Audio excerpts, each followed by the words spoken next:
I'm calling this meeting of the Council Bluffs Board of Directors a special hearing for the 2016-2017 budget.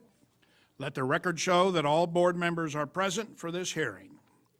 The superintendent and the district's administration are recommending approval of the 2016-17 budget.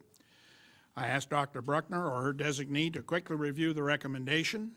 Following the review, we will receive questions from board members.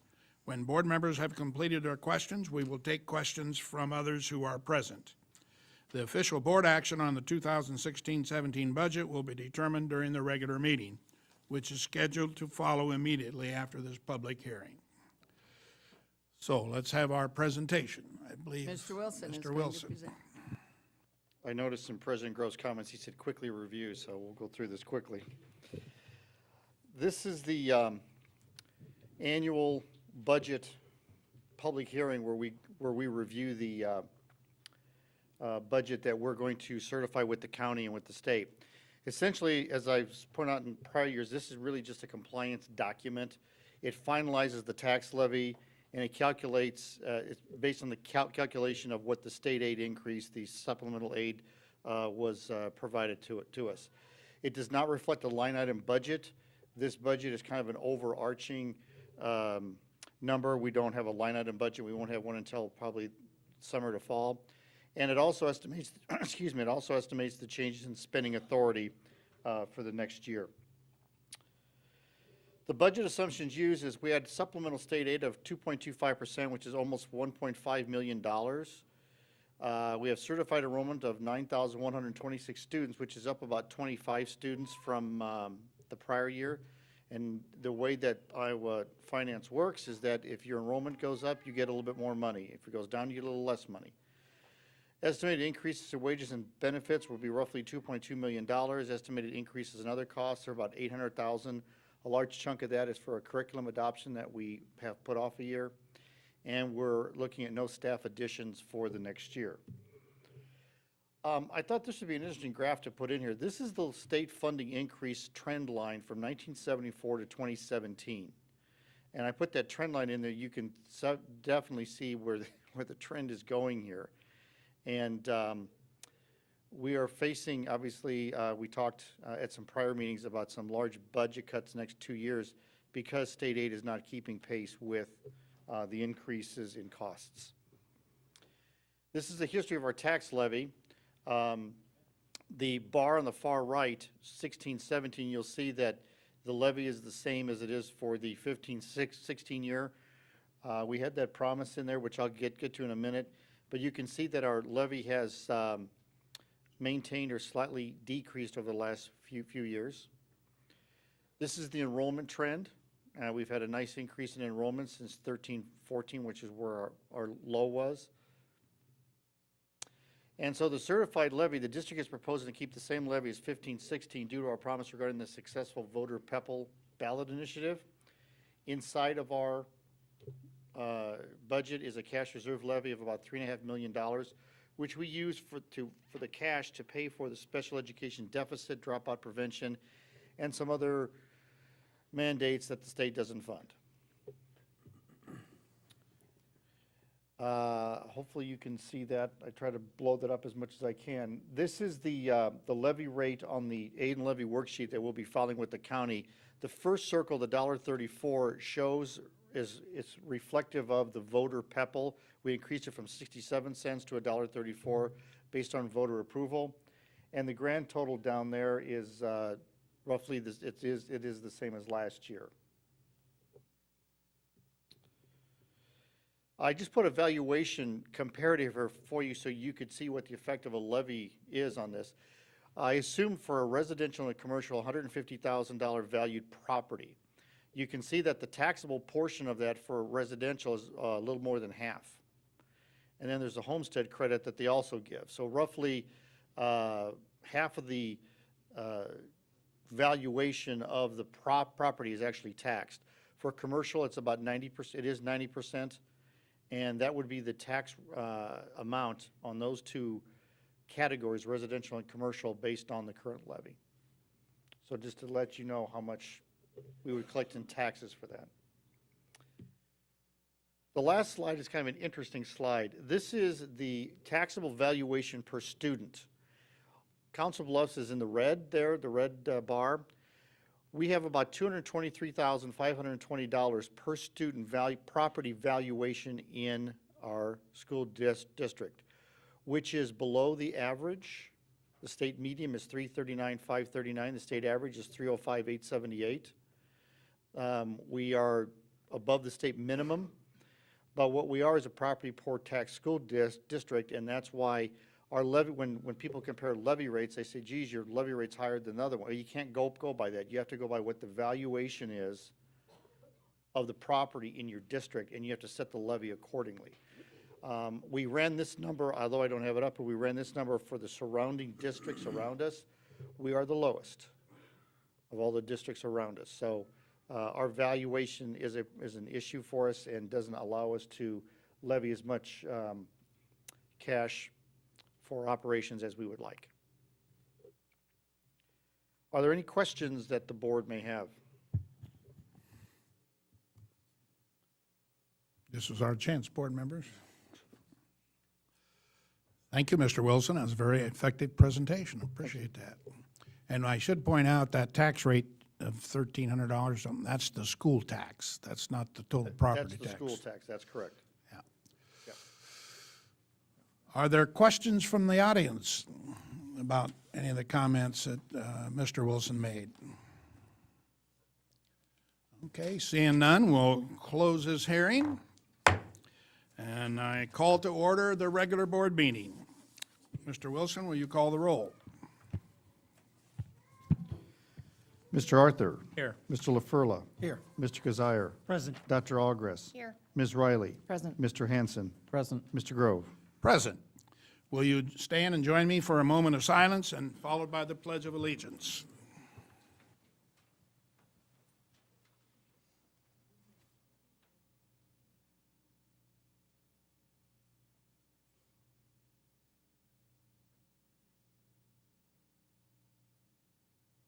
Please join me in the pledge.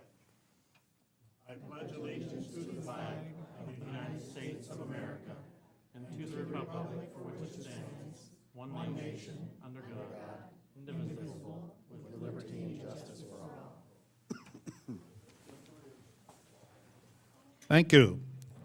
We are proud of our schools. Introductions is the next item. Dr. Bruckner.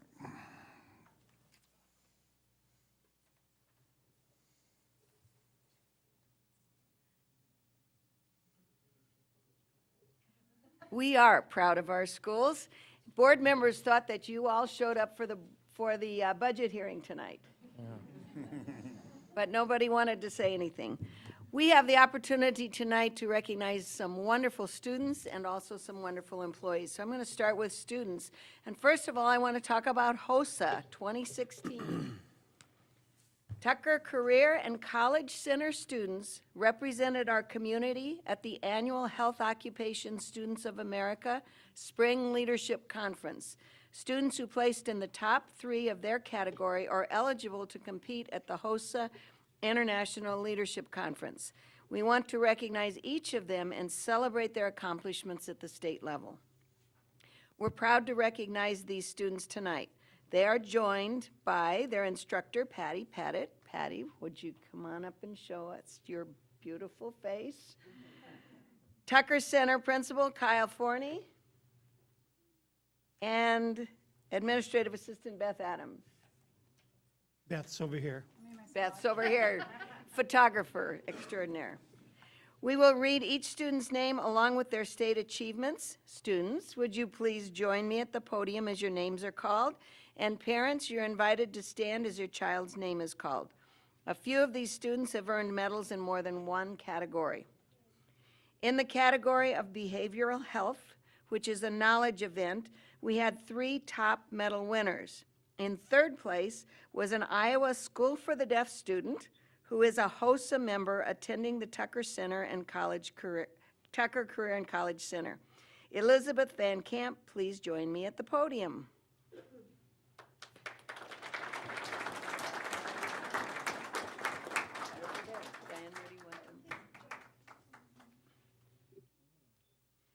Earning second place was Lacey Freiberger from Abraham Lincoln, who also earned a first place medal in job-seeking skills. Lacey.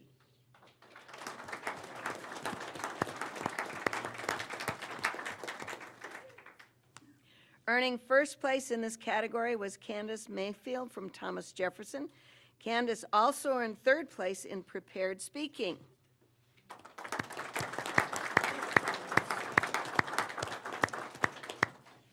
In the medicine teamwork event called Forensic, the pair of Taylor Stanfill from TJ and Brianna Wall from AL earned third place.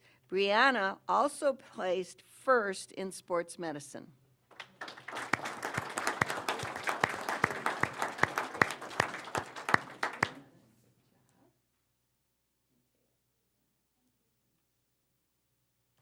In medical spelling, the third place medal was earned by Haley Carmen from Thomas Jefferson.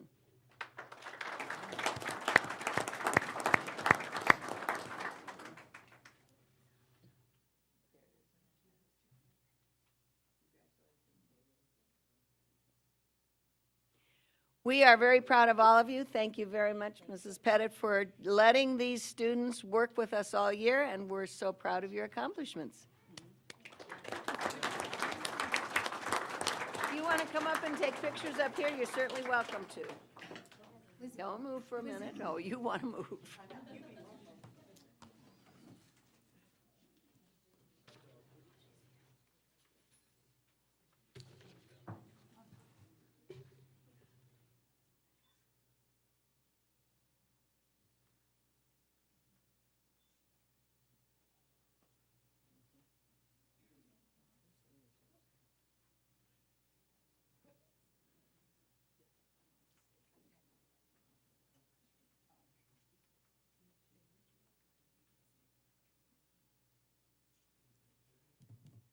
Be all over Facebook and Twitter this evening.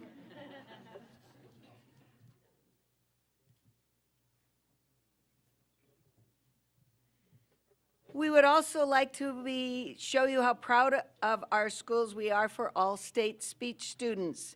It's my pleasure to introduce you to a group of students who have earned the designation of all state in the Iowa Large Group and Individual Speech Contest. Students from the Council Bluffs schools earned 23 Division I ratings at the state contest. These students with us here tonight are among the best in the state. In order to qualify for All-State, they have advanced from districts to state and had 2 of the 3 judges deem the performance as outstanding. Approximately 400 performances make All-State out of an original 9,000 entries each year.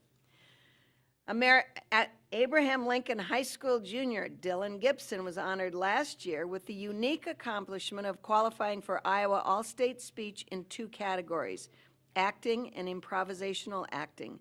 This year was even more impressive, qualifying in 3 categories, group improv and ensemble acting, as well as individual acting.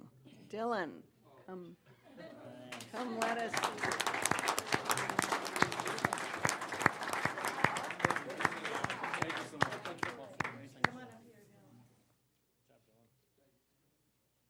Charles Cornelius was also a triple qualifier, earning All-State in group improv and ensemble acting with Dylan, as well as individual honors in reviewing. Charles.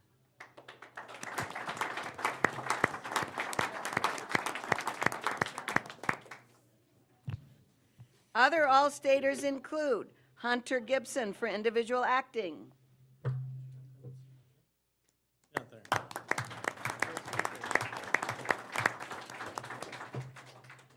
Allie Sorensen for group improv.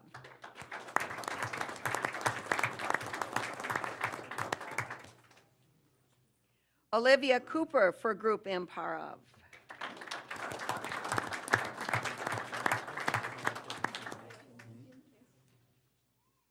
Russell Holmes for group improv.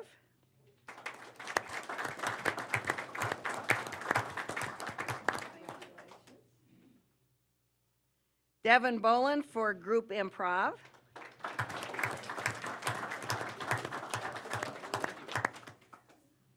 We may just have a group improv here. Forget the board meeting. I vote yes. I vote you do one. And Andrea Milstead for individual expository address.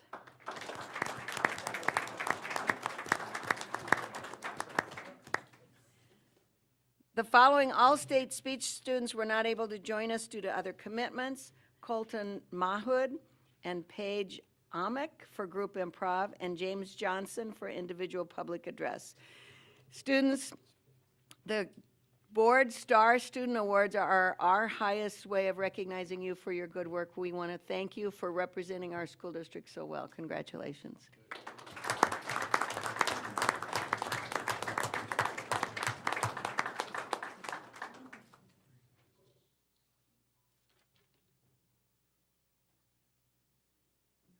Congratulations. Thank you.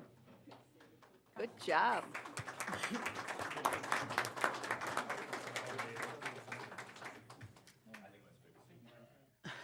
Is that improv?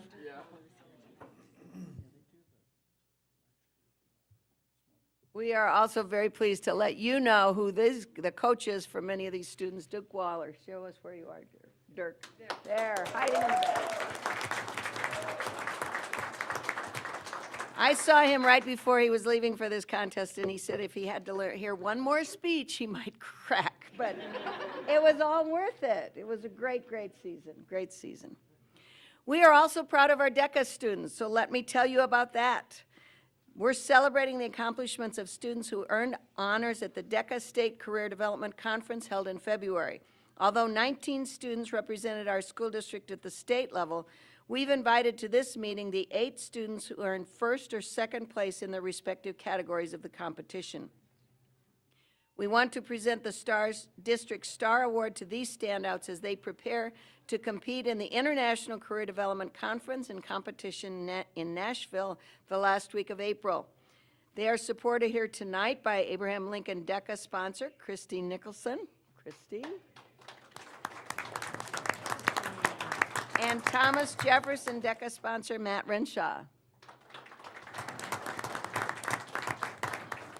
As I call each student's name, I invite you to join me at the podium and for your parents to stand in place to be recognized as well. Emily Scheffler and Maddie Valdivia from Abraham Lincoln earned first place in Innovation Plan, a written event. Emily also earned 5th place in retail merchandising, but will not be competing at that category at the international level. Emily, right here. Congratulations.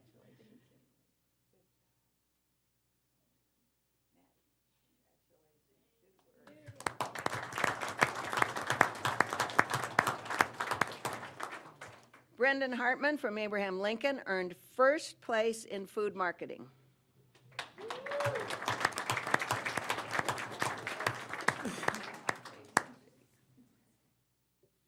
Nicholas Smith and Brandon Chalk from Thomas Jefferson earned first place in Financial Literacy Promotion Project, a written event.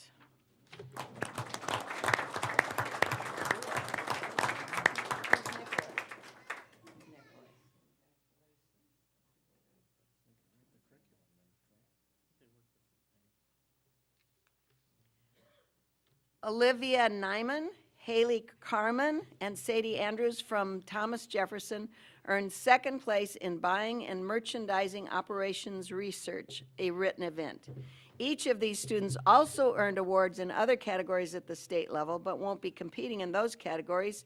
Sadie took 4th place in Accounting Applications. Haley Carmen earned 4th place in Restaurant and Food Services Marketing, and Olivia earned 7th place in Retail Merchandising. Wow.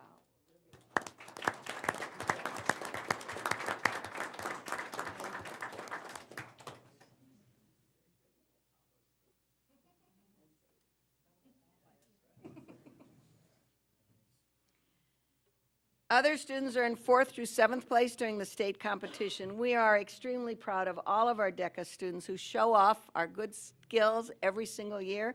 Our DECA programs do very well when you consider there were hundreds of students across the state competing in the state level conference. Congratulations and best of luck to you at the international competition.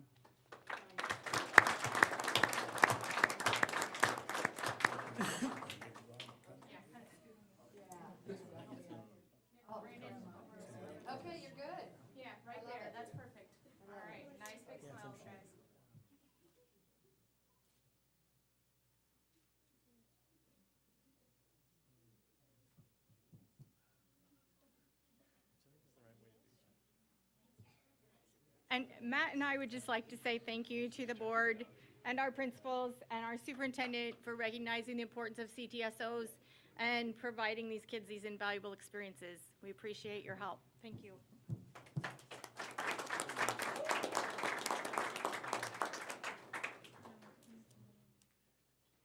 You know, that's why we passed that budget, right? So we have students like this. Congratulations. I now get to talk about some of our employees. First of all, let me introduce to you Trent Hill. Trent, come on down.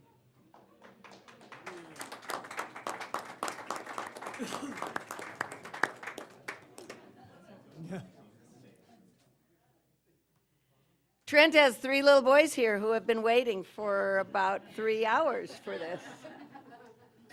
Trent has been a physical education teacher in our schools since 2009. He's served students at many of our schools at all grade levels. This year, he's teaching at Roosevelt and Rue, and here's what his nominators said. Each week, Trent recognizes 2 classrooms of students that meet a collaborative expectation of sportsmanship. He hangs a certificate in the gym and celebrates them through a school-wide announcement. Trent is student-centered and meets all students where they are. He teaches concepts to the whole class, then moves throughout the gym, giving feedback and providing the appropriate amount of scaffolding to each student. That's kind of perfect. Trent's lessons are designed to get students moving. An observation of his teaching would show you how he maximizes instructional time. He's flexible and collaborative and works very well with all staff. Trent brings an amazing amount of equipment in and out of the building to be sure that our students at Rue have the same opportunities he provides in his home school. I'm also impressed with how he interacts with students and how quickly he learned the names of all of his students this fall. Cheering on Trent tonight, visibly, are his wife, Michaela Hill, who is definitely responsible for all of the artwork you see tonight also, and their children, Broxton, Max, and Declan. He has other supporters from his schools here as well. So Trent, on behalf of the Board of Education and the Community Education Foundation, I am going to give you this very nice trophy and a gift certificate to take all of those lovely children out to dinner.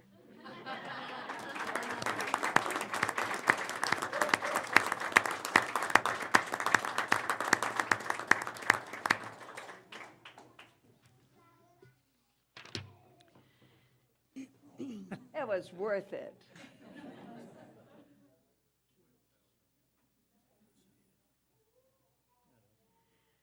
Let me tell you about our support staff member of the month, Charlotte Moreland.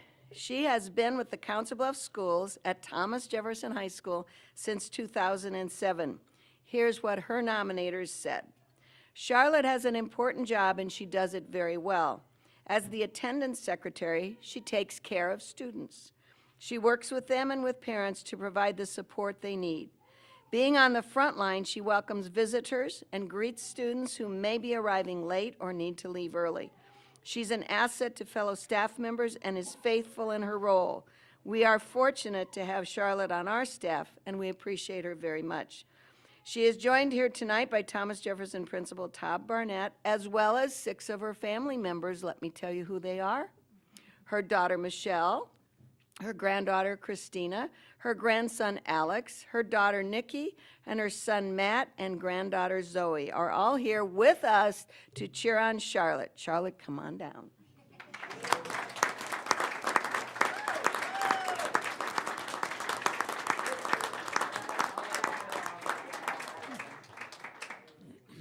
So, Charlotte, on behalf of the Board of Education and the Community Education Foundation, we want to say thank you for making such a positive difference for us.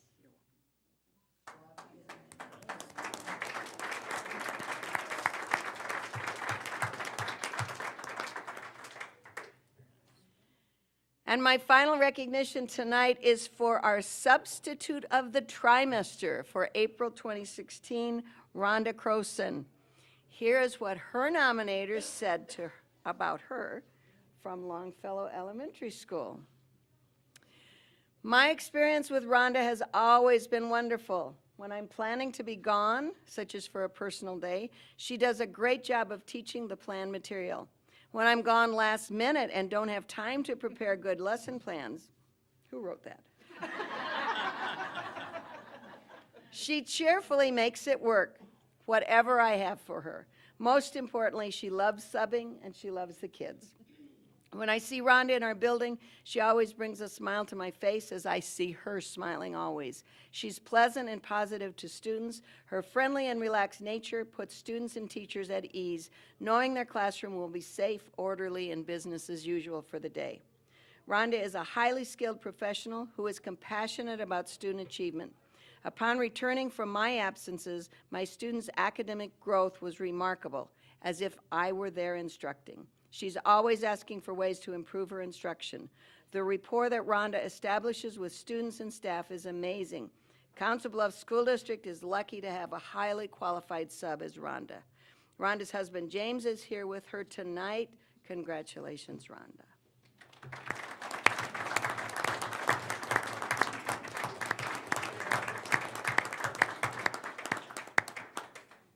So we have for you, Rhonda, a trophy worthy of saving, not throwing at students.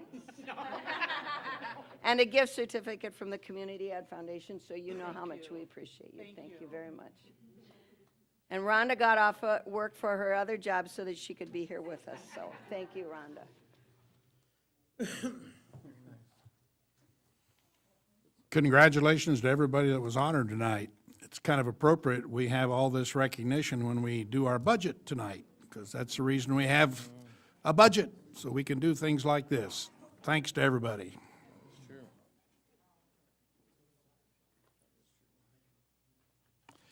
Is there a motion to approve our agenda tonight? I'll move to approve the agenda. Second? It's been moved and seconded that we approve our agenda. Any further discussion? If not, all those in favor say aye. Aye. Opposed, nay. Motion carried. Now we have, do we have a motion to approve the minutes of our last meeting, March 22nd? I move approval of the minutes. Second. It's been moved and seconded that our minutes be approved as printed. Any questions on that, comments? Okay, all those in favor say aye. Aye. Those opposed, nay. Motion carried. Now we come to our part of the agenda where we have a chance for public participation. Is there anyone in the audience that wishes to address the board? We actually do have someone that called ahead and asked if she could address the board. So Deb, would you like to come up and tell us? Okay. Please do so.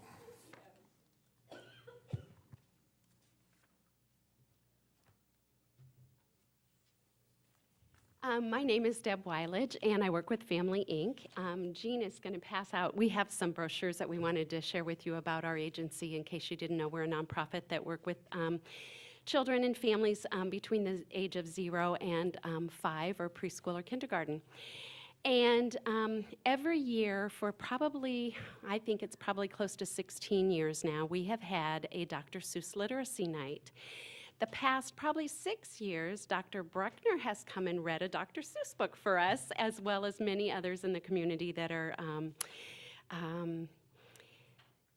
outstanding citizens, I guess is how I would put it, so that they can come and read. We have firemen, policemen, and just a huge variety of people that come.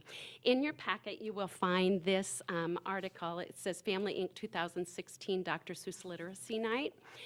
And the reason I'm here tonight to present, I have an award to present to your National Honor Society from TJ, the TJ students. This undertaking is a huge event, and it grows every year. This year we had over 312 children that attended. We had 325 adults who came with them, and we figured with all of the staff that was involved, all of the community people that came and also participated, we probably had over 700 people that were in attendance. It wasn't something that our staff of 13, is that right, Jean? Our staff of 13 could do alone. And so I have been blessed with knowing Deb Goodman for many years. She was my youngest daughter's baseball coach or softball coach. And I knew that Deb was working with the National Honor Society students at TJ. Last year, I called a little bit late to be able to see if they could help us with the event. This year, I was on top of things, and I called her early and asked if she thought this was a project that her students might be interested in. And she said, well, I will ask them, and we'll see what we can do. Well, they decided that they wanted to make this their spring project. So we had 32 National Honor Society students from TJ that came and participated and helped in the event. They dressed up in costumes as Dr. Seuss characters. They helped do games. We have reading games that the kids can do, like one is Hop on Pop, where we figure we try to make the games titled to the books that Dr. Seuss wrote. And so we have lots, red fish, blue fish fishing, but we just, like I said, didn't have enough people to do that, and the students were so willing to be able to come and participate. They even carpooled so that we would have open space for the people to park, because that had been a problem in the past. So everything went very well. And when we called to set up this opportunity to share with you, I did not realize that this was National Volunteer Week. But as I was reading through the Nonpareil this week, I found this, and I'm going to share this because I think our volunteers deserve to hear this also. National Volunteer Week, April 10th through the 16th, is about inspiring, recognizing, and encouraging people to seek out imaginative ways to engage their communities. It's about demonstrating to the nation that by working together, we have the fortitude to meet our challenges and accomplish our goals.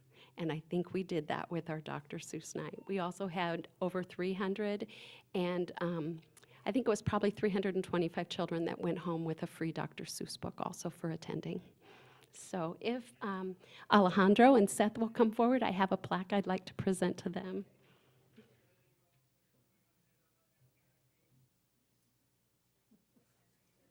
That is not me.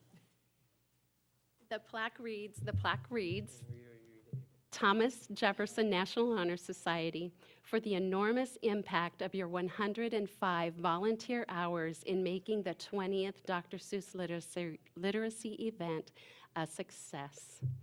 Thank you so very much.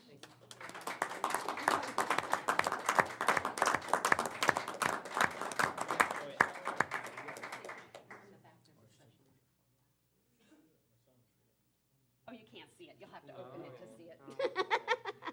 Anyway, thank you so much. Oh, okay.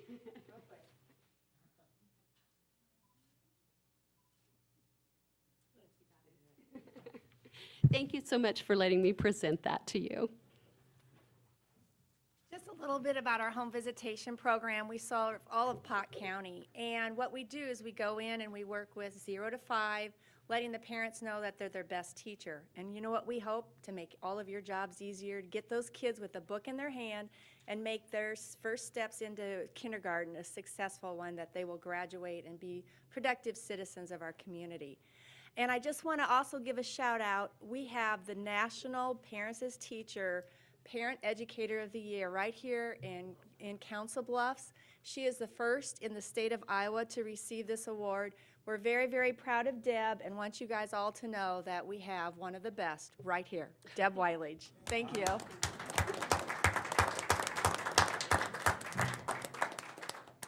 Thank you very much for sharing. This is a really exciting project. I'm glad to see that you took advantage of our high school kids and they were willing to do it. And they volunteer. That's so huge. Thanks very much, Seth and Jorge, and to both of our National Honor Society sponsors back there. It's really good. These two young men come see us quite a bit, don't they? Yes. Is there anyone else that wishes to address the board at this time? Okay, seeing none, we'll go on to our superintendent's report. Thank you. The first thing that we're going to talk about is student achievement and how we're going to continue to increase that through our summer programs. So we have a presentation about our summer school planning. And I'm not having my cookie till you tell us we can have it. Good evening. Good evening. It's our pleasure tonight to share with you some important information about the work that we have been doing for about the past 8 months to prepare for our summer exploration program. And it's my pleasure to introduce to you tonight Joanna Letts and Jill Bryson, our elementary and secondary summer school coordinators. Good evening. Well, tonight, so you were presented the cookies. There is a purpose. Our theme for this summer is going for the gold. So Council Bluffs Community Schools, going for the gold. I asked them to put all that on the cookie, and she reminded me what size the cookie was. Very politely at Maddox, they were wonderful. So I shortened it to CBCSD. But we are going for the gold in achievement, acceleration of student achievement, and we're going to kind of talk to you tonight about how we're going to do that. So these are our goals this summer, and this is how we're going to be going for the gold. We're improving student achievement by reversing the summer learning loss. We're going to continue to engage students in those hands-on activities and high interest, lots of fun things. We're continuing to partner with the community to demonstrate that learning extends outside the classroom walls. We've added additional community members, and we'll talk about that too. And we're going to recover and accelerate credit accrual. So for our elementary program, where are we going to be having it this year? At Franklin and Longfellow. Kindergarten will continue to be at the zoo. We're going to take place June 20th through July 28th, and it is Monday through Thursday. So kind of the nuts and bolts of our program, there will be over 700 students this year. We have 705 slots allotted for our 2 sites. We are brand new this year. We are participating in a 3rd grade reading pilot by the Iowa Reading Research Center. We will have lots of great information to provide the state about what an intensive summer reading program looks like. So we are piloting that. We'll have 15 sections of 15 3rd grade in addition to our regular summer program. And we have new community partners. The Midlands Humane Society is partnering with us this summer, and a fun elective called Camp Possum, P-A-W, Possum. And they're going to be teaching students about what it's like to take care of pets, how to take care of pets. Students will be going to the Humane Society. Hy-Vee is also partnering with us. Our students will be actually going to grow in the garden, and they're going to grow, and then they're going to create garden salsa there at Hy-Vee. So we have some great fun community partnerships this summer. I'm going to hand it over to Jill, and she's going to tell you about the middle school and high. Middle school will be at the zoo again this year, and those students also take trips out to other places, and you can see the many places where they go.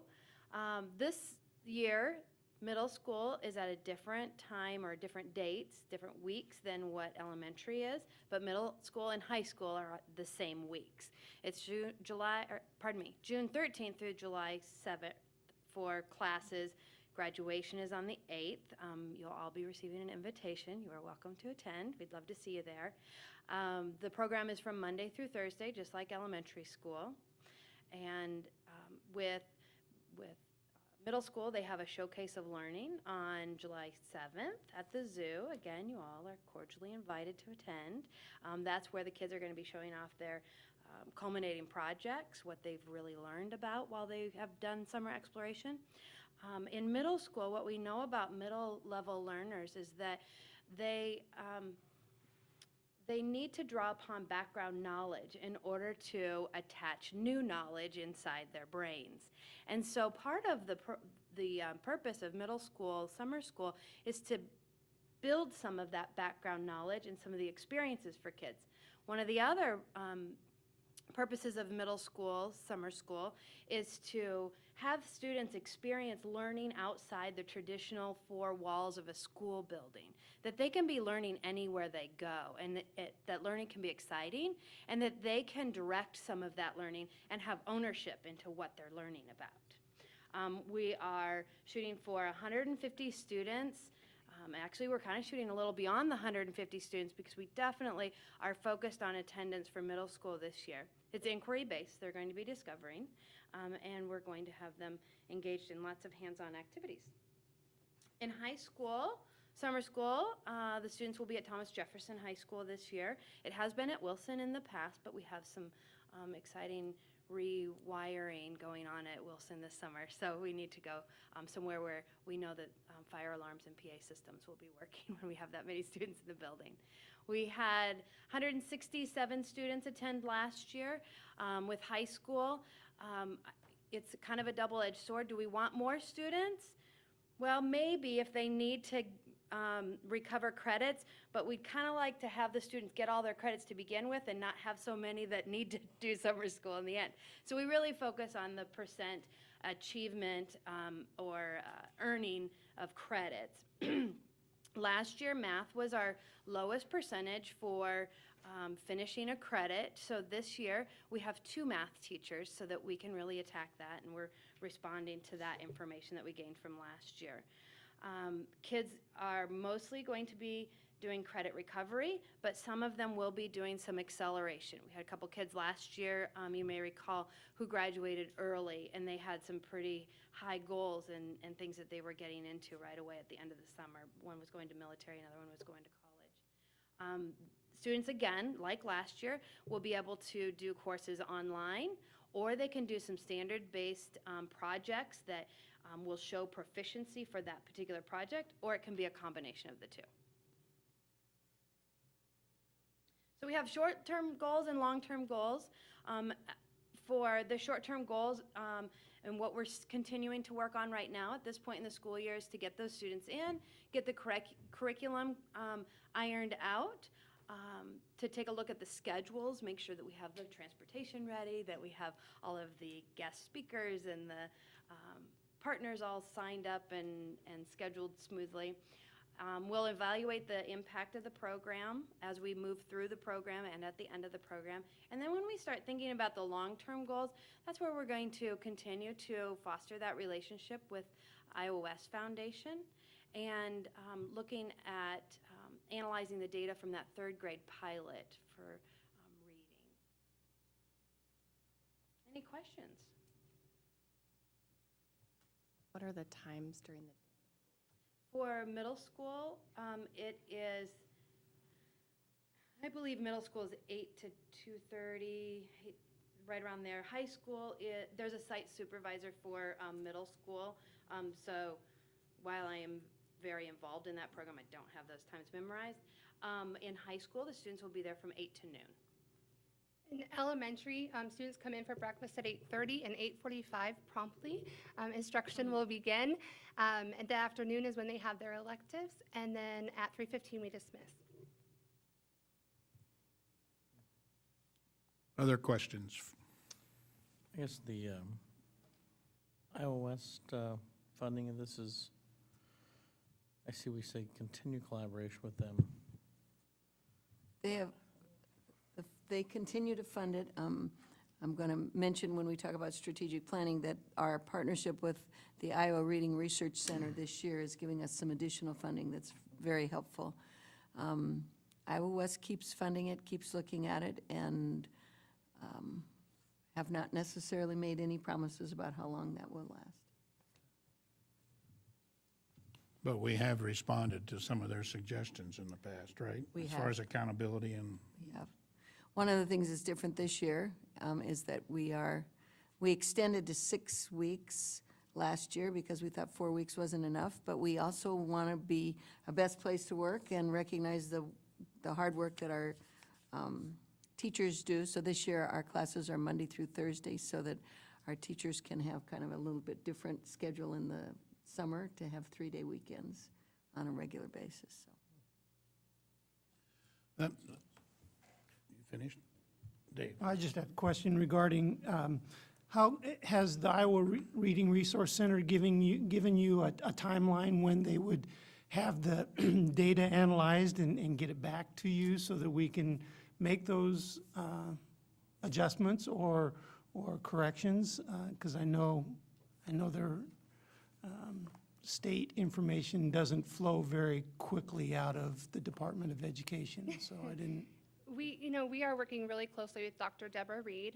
I talk with her probably on a nearly daily basis right now. She will be working in conjunction with her all summer, So we're going to stay in daily contact, as well as we have 3 coaches. The IRC money they're helping us provide 3 coaches that help us monitor that pilot. And so those teachers or coaches will also be communicating with the state. So we'll be getting a lot of feedback as we go through the 6-week program.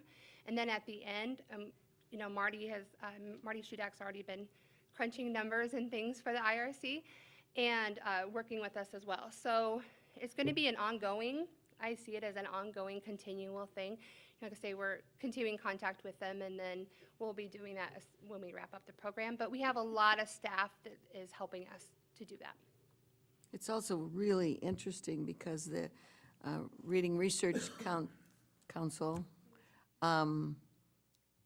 is testing all 3 methods. One of them is our own program, one of them is a computer-based program, and one is a textbook-based program. That's correct. And our teachers have been kind of randomly assigned to different groups, and Yeah, then they're- students will be randomly assigned to those groups. And so they're not just studying to see how well we provide summer school or how well our children do in summer school, but they're trying to compare those 3 different methods. And so there'll be 5 There's 5 in each. classrooms in each of those Yeah, test 5 in methods. each treatment. And our teachers will also be going to professional development in May here in town. Everybody will have 1 day, and some that are in the reading mastery, it's called reading mastery, they'll have 2 days of training, as well as certification in the FAST assessments. Are there any other schools in Iowa participating in this pilot, or? There are, yes, and some of those schools will be joining us on our professional development days here. We're also working in conjunction, the AEA is helping us they're providing some of that, along with the IRC. We are one of the biggest districts because we have 15 sections. Other districts have had to combine to get that 15. So we have a great voice in the state of Iowa when it comes to intensive reading.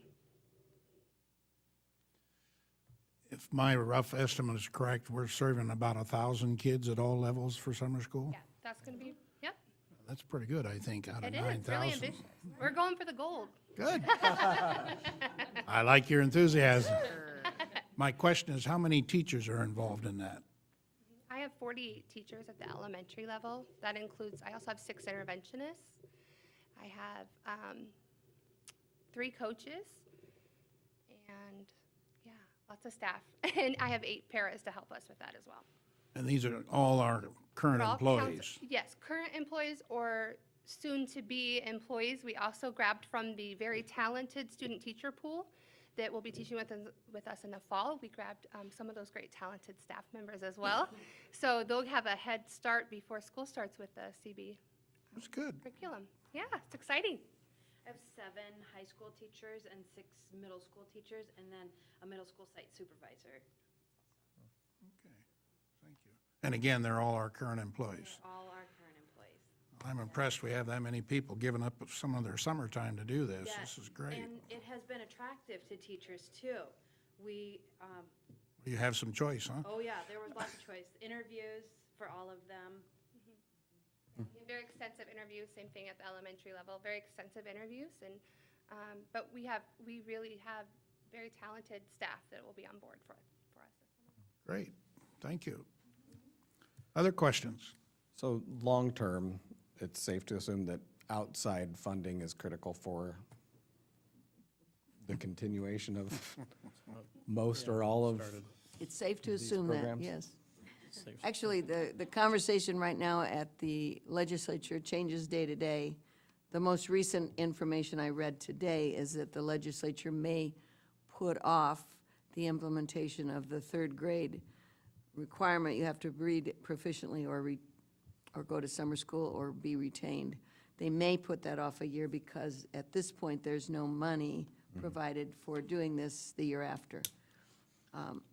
We believe, as do many school districts, representatives of school districts across the state, that doing an intensive summer school program in 3rd grade is too late. So the work that we are so appreciative of Iowa West Foundation because they are allowing us to continue the summer school program with our younger children in an attempt to try to help them catch up, because there's no magic 75 hours after third grade is going to make you a good reader. But we are giving it a shot. I appreciate Corey, the teaching and learning department, Joanna for being the right-hand person in Dr. Reed's pocket, and our principals in saying, yeah, we're going to get another 15 sections of third grade that we probably wouldn't have had. So if we didn't have the money from the reading research and from Iowa West Foundation, none of this would be happening. Anything else? Thank you, ladies. Nice presentation. Thank you. Now we're on to a strategic planning report. To strategic.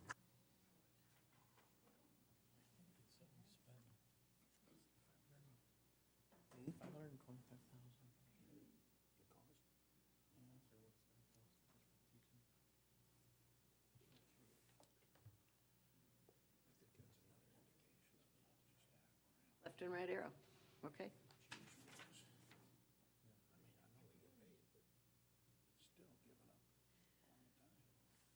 I get the privilege, once a quarter, of talking to you about strategic plan 2. And tonight I'm going to kind of shake it up a little bit, and all of these people know they're perhaps on call, in case, depending on how it goes. So I want to remind you, as I do every time, that our mission is to guarantee every student graduates with the knowledge, skills, and character he or she needs in order to be a responsible citizen and to succeed. We do that by creating a leading-edge inclusive education system and providing challenging expectations, diverse experiences, engaging curriculum, and innovative teaching, and we have a caring, collaborative community. You know that, and you know that we have 13 strategies we're working on this year. I am not going to review all of those strategies. I'm going to review a couple of them. First of all, 1.1, we told you the last time we presented that we think this is done. We keep working on it, but we think we have finished 1.1. And when I come back in July to give a summary of how well we're doing on strategic plan, I hope that we have numerous other of our strategies with a star saying we think we finished it. In 1.1, we were going to focus professional development on instructional practices in order to improve and strengthen classroom instruction and hopefully to improve our student performance levels. And our CB University and various other professional development actions we think are pushing us in that direction. Another one I want to concentrate on tonight is 3.2. You asked us to establish practices and partnerships through which to obtain increased sustainable funding above the current non-formula revenues each year. There's nothing sustainable about funding in this state that I've found so far, but I want you to know that we're working on it. And tonight I want to mention 3 things that are actually helping us. You've already talked about one of them. In our summer program this year, when the Iowa Reading Research Center reached out to us and said, hey, do you think you could help us by getting some students? Corey and I put our heads together and thought about 15 times 15 would be 225 students that we could serve in summer school that we would not otherwise be serving. The IRRC is paying for those teachers and the paraeducators and the coaches in that program. So that was one way in which we added to that funding. Whether or not that's sustainable remains to be seen.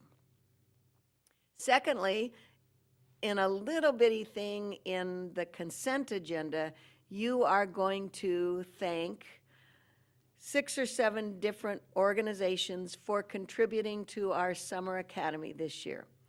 It's the first time that we have said we're going to expand it. We're going to allow other people to come. We're going to charge some other people to come. But what if we would go out and ask some of our partners to support some amazing speakers that are coming? And we have about $30,000 worth of contributions from partners. So that's in line with this 3.2. But the reason Dr. Sandy Day is here is related to another thing that we have done in order to increase our funding above the formula revenues.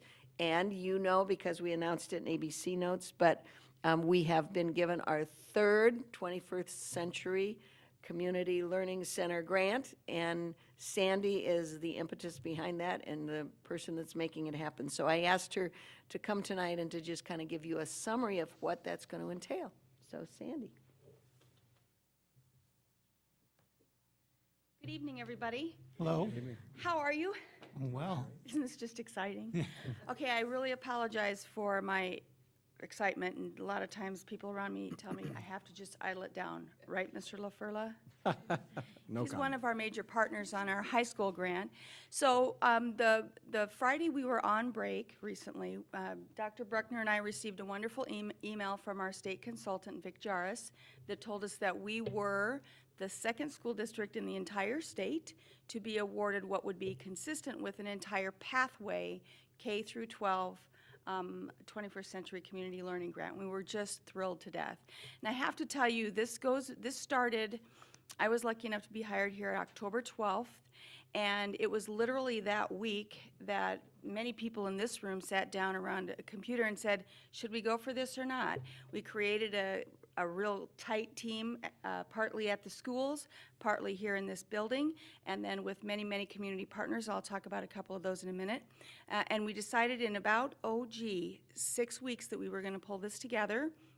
And we submitted a grant requesting $300,000 for 3 years. That's 100% of the amount this particular grant would give us. To offer students after school, and actually when we surveyed them, they asked us if we would also consider doing some weekend activities, because many of our high school students are so very busy. That was the reason that they put in the reason why they were asking for that. And also many of them asked us to create opportunities that would happen over the holiday break or other breaks throughout the school year. So I thought that was really interesting input from our students.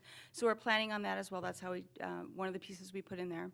And then also we're planning to develop at least a 30-day experience, not this summer because funding doesn't happen full-blown until a little bit later, but we're looking to serve at least 30 days, about 50 students, 30 days throughout the summer in some really intensive, not only academic focused alternatives and learning that supporting where they're at right now, but also some very, very deep and rich and very robust, I can't wait to tell you about something that's brewing right now, opportunities that are related to career and college readiness.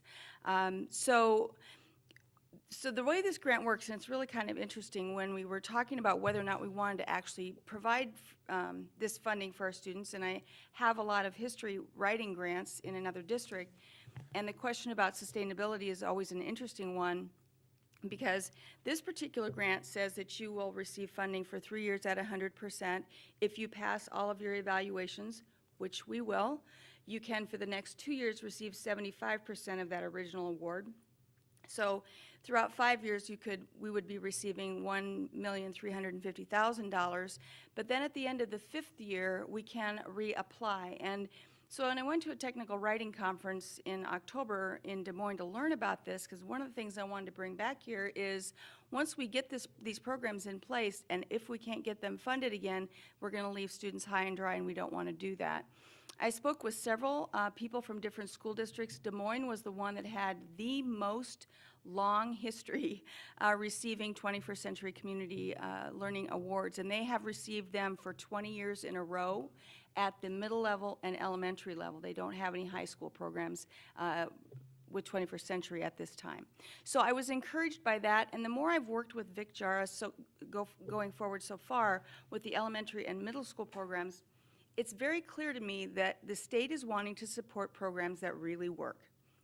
And so far, within 1 year of middle school programming, we've already seen we can draw a direct line between better attendance and reduced discipline issues with students who are attending at least 30 days or more, and many of our students are attending almost every day of our middle school programs. It's fabulous.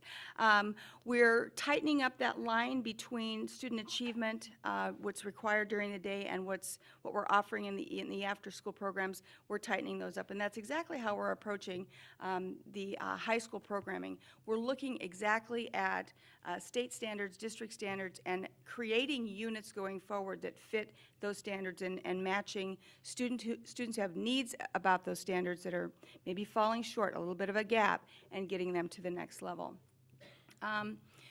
So that's it in a nutshell. We get our first reimbursement July 1st, and we're very excited about that. It's going to be essentially a quarter of our first-year award. We're working right now with Mr. LaFurla at Iowa Western Community College, as well as Natalie Harris in the intermediary network there, and the Office of Continuing Ed. And we're hoping to put together an amazing summer institute that will last, we think, 4 days. This is on the drawing board, but listen to this one. So you know there are 16 career clusters in career and technical education.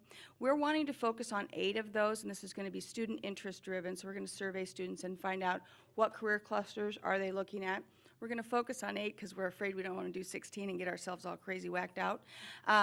So we're going to do, it'll be essentially 6 hours of a programming. So 3 hours on site at Iowa Western Community College, sessions taught by Iowa Western Community College teachers and/or a combination of our high school teachers, we hope. Break for lunch, and then the afternoon is all going to be about work experience, going out into businesses and learning what marketing people do, going to an IT building if you're in the IT strand and learning what IT looks like at this particular bank.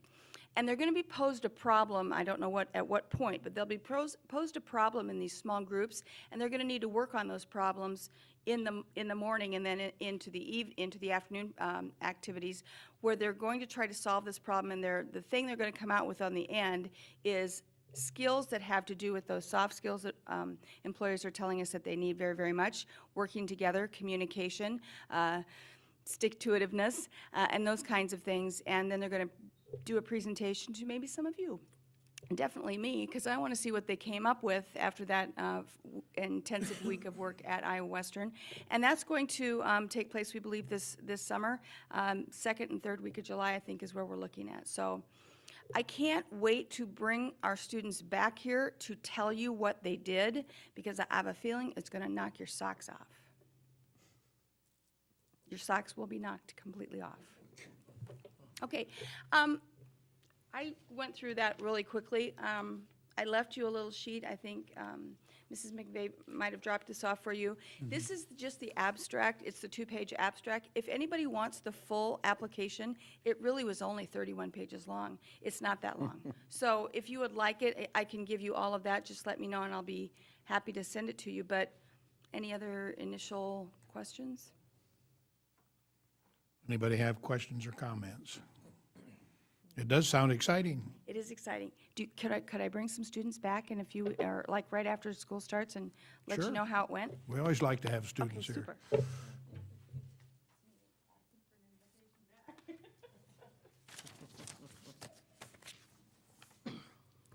Sandy hit the ground running. You know, we all were kind of worried when the previous person that worked with that became a SAM in one of our schools. But Sandy has come in running, and she's right. The first thing we asked her to do is not just run the current program, but think about getting another one, and she succeeded in that. So Mr. Wilson keeps telling us that we need to find money that pays for things we already have rather than thinking of new things. But we are finding money to think of new things so we don't have to come back and ask you.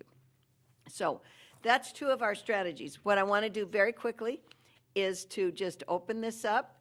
I'm going to let you all pick a number, and we're going to talk about those 7 very quickly. And these guys are ready to answer any questions. So there's a number on these. Pick whatever number you want. I don't know which one's yours.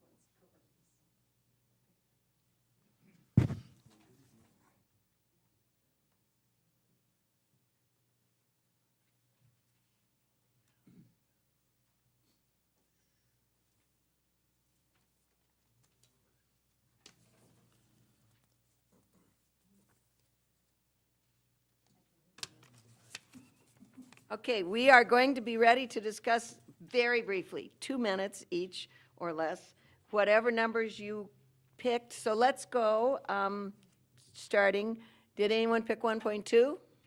By the way, for those of you watching at home, wherever you are, the board has a summary of all of our work. But Susan picked 1.2, develop schedules that support the learning team cycle so teachers have equitable job-embedded time, K-12. Janet or Corey, would you like to give us a 2-minute summary of that?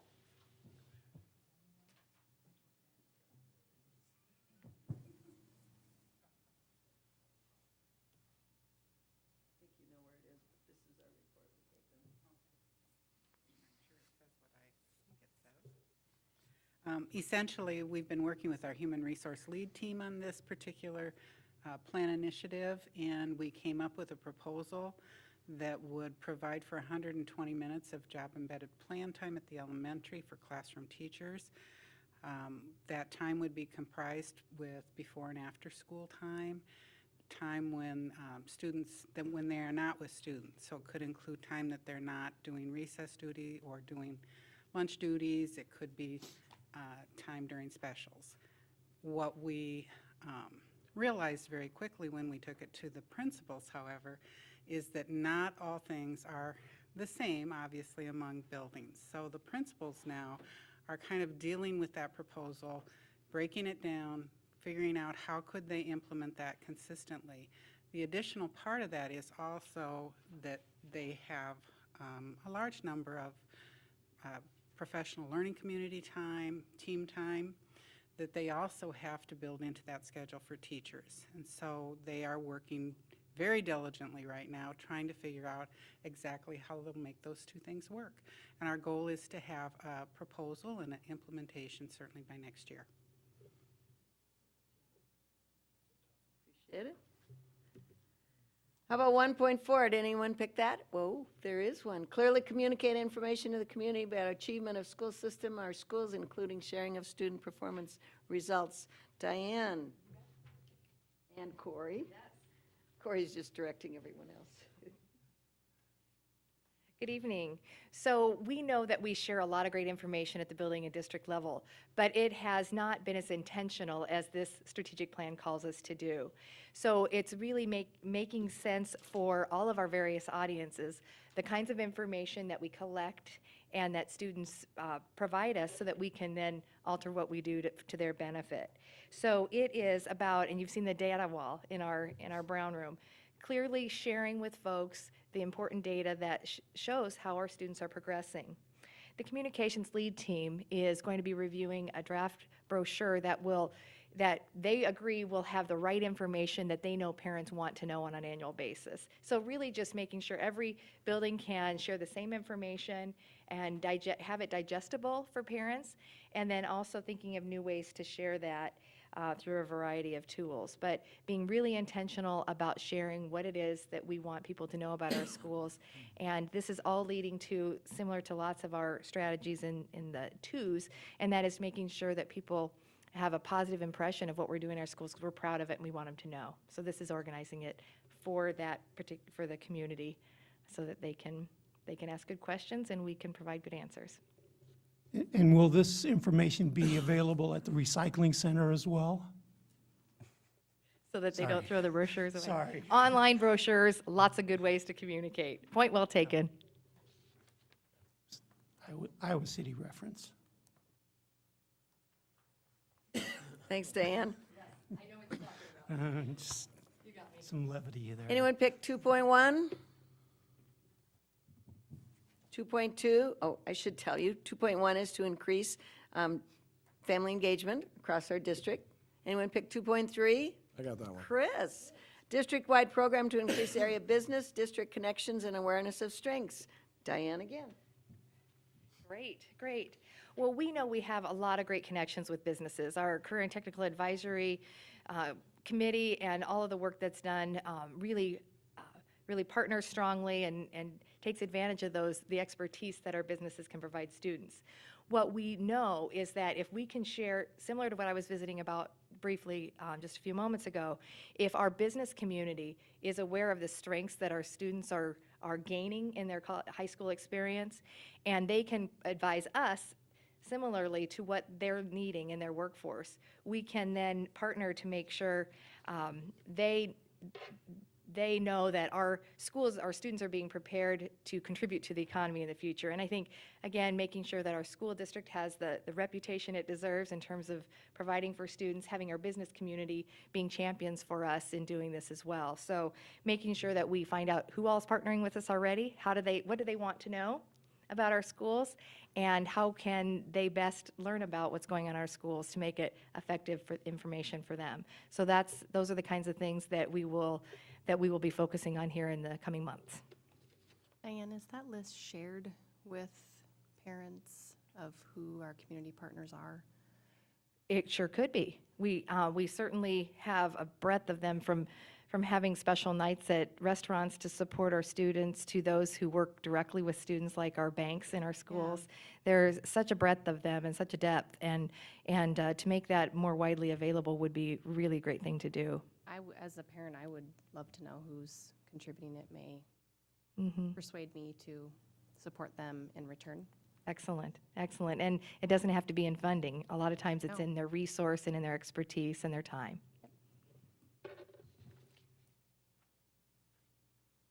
Thanks. Today we had our citywide career fair, and all of the kids that have this bright green T-shirt have on the back of it a list of all the sponsors for that event, so.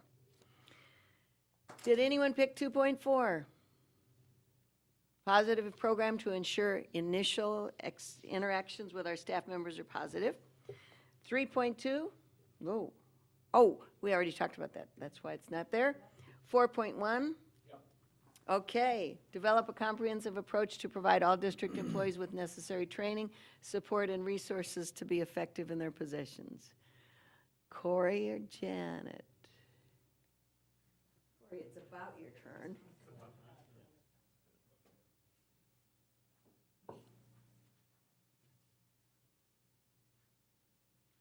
Sometimes we have to thumb wrestle on these because really, believe it or not, we do collaborate across departments on many of these. So a lot of this work has been done as a collaboration between human resources and teaching and learning, because this part of the strategic plan grew out of some feedback that we received that we needed to provide adequate training and professional development for non-certified staff members, which is not something we have paid as much attention to as we probably should have in the past. And so Melissa Schlepnick, Director of Professional Development, has been working with the Human Resources Department to identify what we might start with in order to move down the strategic plan. And in your packet provided some information about that. One of the first things that was done was to put together a paraprofessional advisory council so that they could have ownership and input into what professional development needs that they had. And then this year we also have had our first opt-in, choice-driven professional development for paraprofessionals. And we are also trying to figure out ways to use the Council Bluffs University format for other employees as well.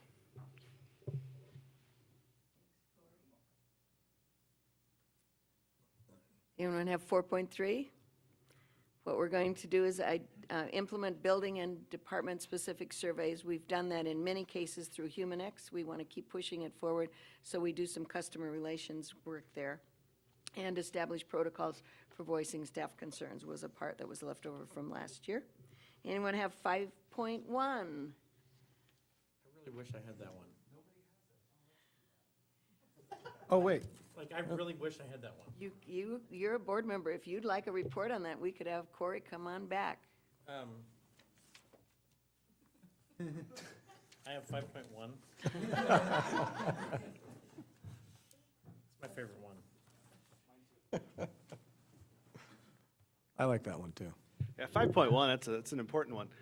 5.1 has really been a slow, methodical charge through really trying to drill down to starting all the way back from getting some ownership and buy-in from community to make sure that their voice is part of this conversation, to looking at what does research and best practice tell us about specifically social emotional learning, better known as non-cognitive skills.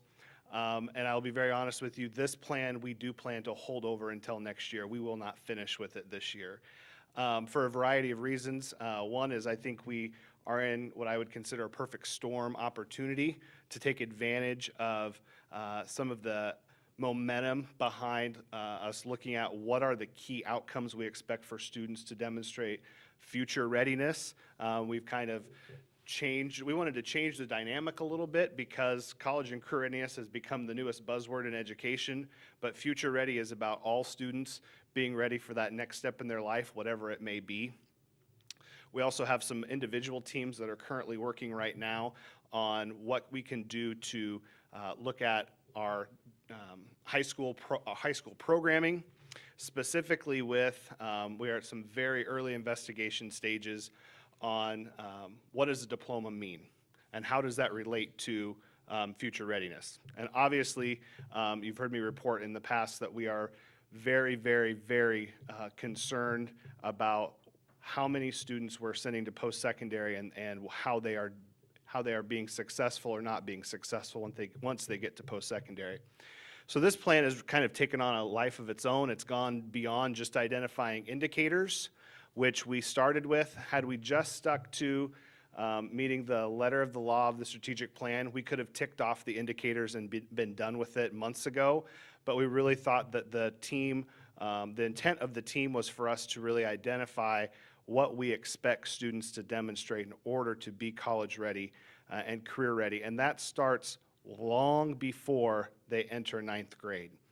And so trying to piece all of the academic, non-cognitive, civic, all of these things together has taken a little bit more time than we anticipated. So where we are right now is we have received, I believe in the report I put a little over 300. As of this morning, it was closer to 400 individual postcards from family and community members. We'll be coding those items and trying to identify trends and patterns based on what we have found from our expectations from our community. And then we will be trying to triangulate that with what the data says. What does our own internal data say? And then what does research tell us? I just returned from Baltimore, where I spent 2 days with Karen Pittman, who is from the Ready by 21 Institute, as part of the Forum for Youth Development, probably the leading edge of school to career readiness right now in the K-12 setting.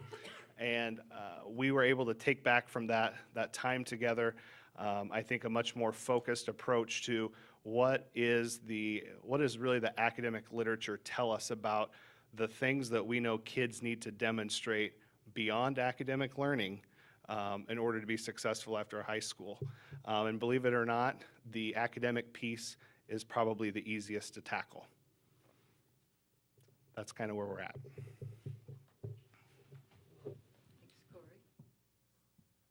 I do have one question for you.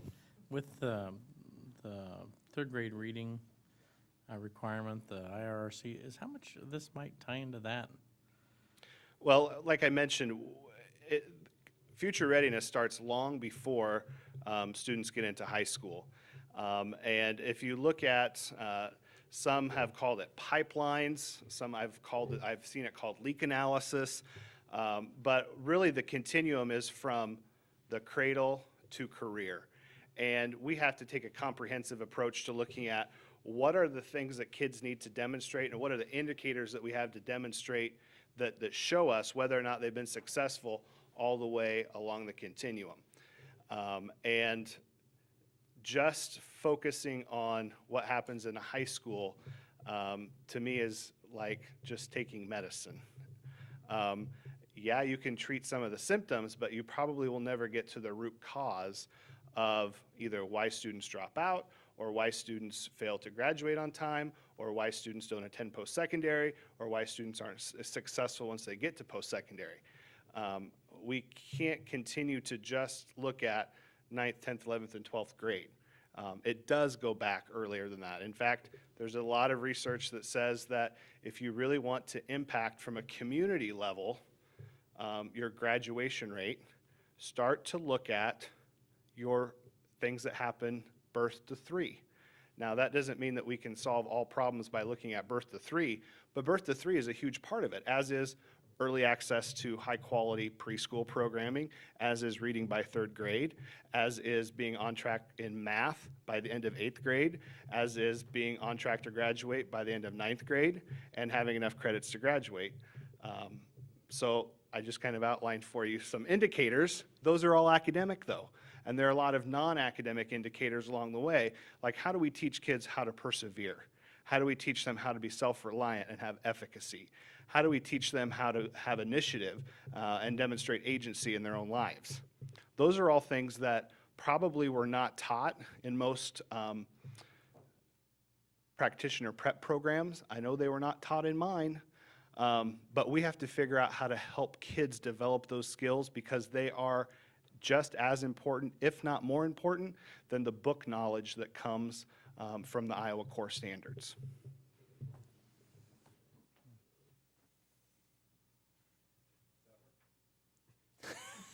For now. Can you expand on that a little bit?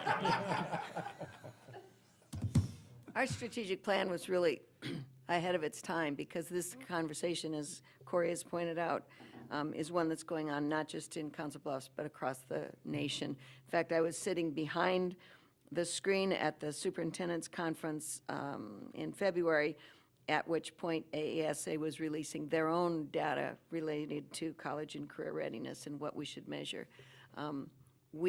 Corey and I both have been working on committees in the Metro Omaha area to try to talk about exactly what he said. What are the indicators? So everybody is wrestling with the same kind of indicators, and we're glad we're in the conversation. Did anyone have 6.2? Okay, I'm going to fill in for Tim Hamilton, who had a visitation for a family, friend's parent. 6.2 is to develop a pre-K-12 system of interventions, both internal and external, for behavioral and mental health with a structured implementation plan. You might recall that last year when Jenny Barnett was here, we really started with using our community resource navigator and tying in 4 other agencies to try to find some ways to have mental health services for our kids. Some things that we're doing in addition this year have to do with meeting with the principals to be sure that their system of interventions meshes across the district. We have a days plan, and we want to be sure that what we're doing with behavior also meshes with what we're doing intellectually. Members of the Student and Family Services team attended the MTSS, those are the new initials across the state, multi-tiered system of support conference last week, as state people were here talking to us about our own MTSS. And we're going to try to figure out how we put all of these systems together moving forward. Anyone have 7.2? I'm so glad because otherwise Mr. Finger would feel left out. 7.2 is implement a professional development model with a focus on using technology to support curriculum and instruction. I certainly don't want to interrupt any suspense, but is 7.3 in anybody's hands as well? 7.3. I thought that might be the case because I was counting. Yeah, he had 2 and numbers actually, on one, yeah. It was- 7.2 and 7.3 dovetail, so I'll try to in just a couple of minutes update you on the progress for those 2 plans. Both of them are related to professional development that the strategic planning team thought was critical to maximize the use of the technology investment that we've made in the district. So in implementing Plan 7.2, we realized that we have a couple of things in place. We have a what, which is a curriculum. We have a strong curriculum in the district, and we've articulated some common expectations or GLEs for technology use pre-K-12. We also have a how. We have Summer Academy, and we have CBU, and we have Early Bird, and we have PLCs. We have a lot of how. What we were missing was a why. And for the implementation of Plan 7.2, our instructional leaders, our principals at their monthly principals meetings worked very, very hard to both conceptualize and articulate a why for why we do what we're doing, why are we making the investment, and why is it a good idea to use technology to increase student engagement, et cetera. So the principals came up with 4 very articulate why statements related to personalized learning, collaboration and connectivity, digital citizenship, and powerful experiences that can be created with technology. And those 4 why statements are going to be used to articulate to our staff and to align our professional development through our hows, which already exist, so that we can push our investment forward and get our best bang for the buck. Plan 7.3 is a companion plan in that what we need to do in order to provide that high quality professional development through our hows is to have some articulated, aligned anchor lessons and best practices so that our teachers have resources to go to see exactly what the best practice would be to implement a common expectation, now rebranded as a GLE for technology expectations pre-K-12. So those 2 plans are, and they will be finished at the end of the year. We will update our curriculum documents with both the grade level expectations for technology use, the model lessons and aligned curriculum that go along with that. And then we've, through an alignment exercise, taken the 4 whys that we've articulated and made sure that the things that we're trying to accomplish inside the curriculum align to those, or we're not going to do them.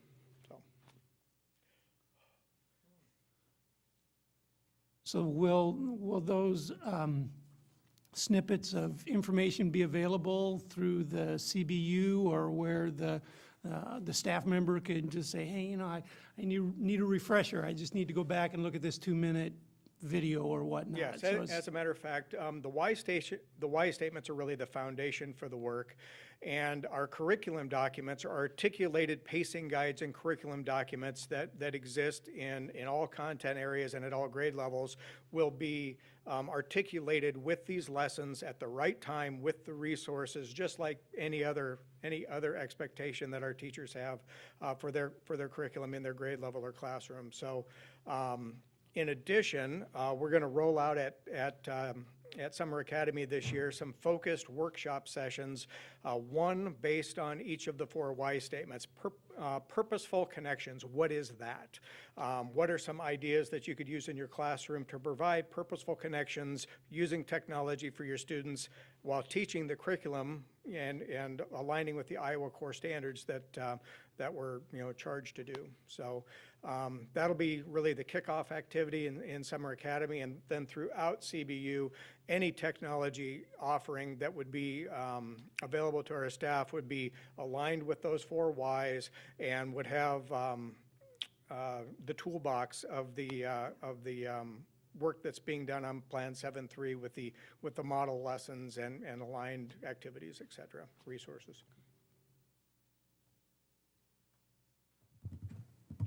All right.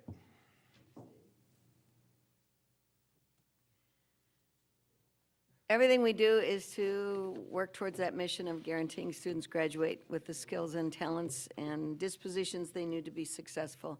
I want to thank my colleagues who got put on the spot a little bit. You get their reports quarterly. Tonight, they got to give you more than that. When we come back in July, we'll tell you which one of those get a little blue star. We say we're done. We'll tell you which one of those we recommend moving forward. And somebody even asked me today, I try to meet with these folks weekly, individually, and somebody said, so which are the ones that we're going to work on next year? And we typically ask our administrators to make those recommendations, but some of these people are already thinking ahead to what do we need to be doing right now so that we move forward. In Council of Schools, our strategic plan is not a document that we put on the shelf and ignore. It's a document that we spend a lot of time studying. So any questions I could answer? It's very obvious that what you just said is true. Thank you for a good report. And to everybody who makes it happen, as well as our teachers and administrators. Okay, we're ready for the resolution part of our agenda. Is there a motion to approve Mr. Wilson's report? I should approve the budget. I would quibble with that language, because you alluded that it's not a line item budget. We're approving the aid and levy worksheet that goes to the state, right? True, but The state says you guys have to approve a budget. Whatever. I move to approve this 2016-17 budget as presented. Thank you. Is there a second? Second. Any further discussion on the proposed budget? I have one request. Sure. Can I get a copy of the tiny little thing that was in the packet that I can't read? Oh, you mean The levy? the What was levy published? part? Sure. Yeah, because I Sure. can't blow it up and read it, and Sure. I just want a paper copy. Thank you. Slides it in there. Well, I read most of the important parts that I could get, but That is this is hard to read sometimes on the computer. I'm a paper person. I'm sorry. I like paper. Mr. Wilson can take care of that, I'm sure. Thank you.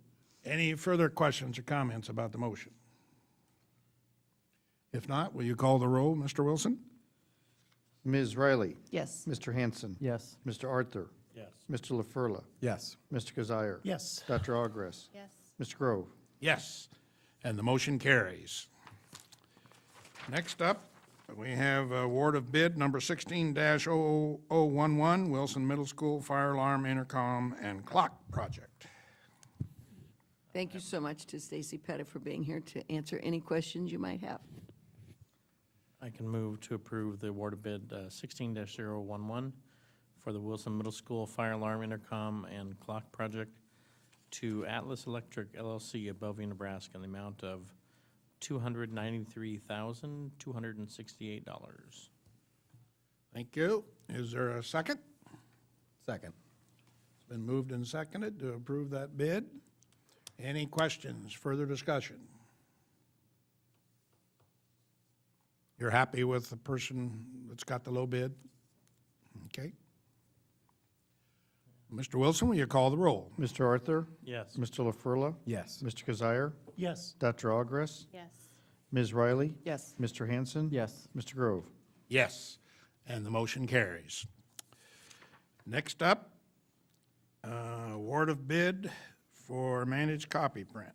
And before anyone says anything, you may have noticed, as did Mr. Arthur, that there was not a contract involved, placed in our agenda. It's because we expected that we would have that contract by tonight, and we don't. So I asked Dave to kind of share some background information with you. You have it in front of you. And we're going to ask you to not move this contract forward until our next meeting.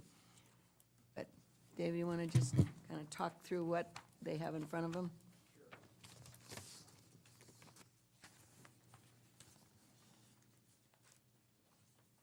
This was in the packet. No, so there's no full. I provided actually a little bit more Contract information than was in the board packet, and a little bit of the contract faux pas was my fault.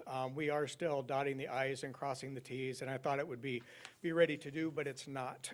This process was actually a long process. We started in the fall with an RFP document, and we ended up with 11 bids.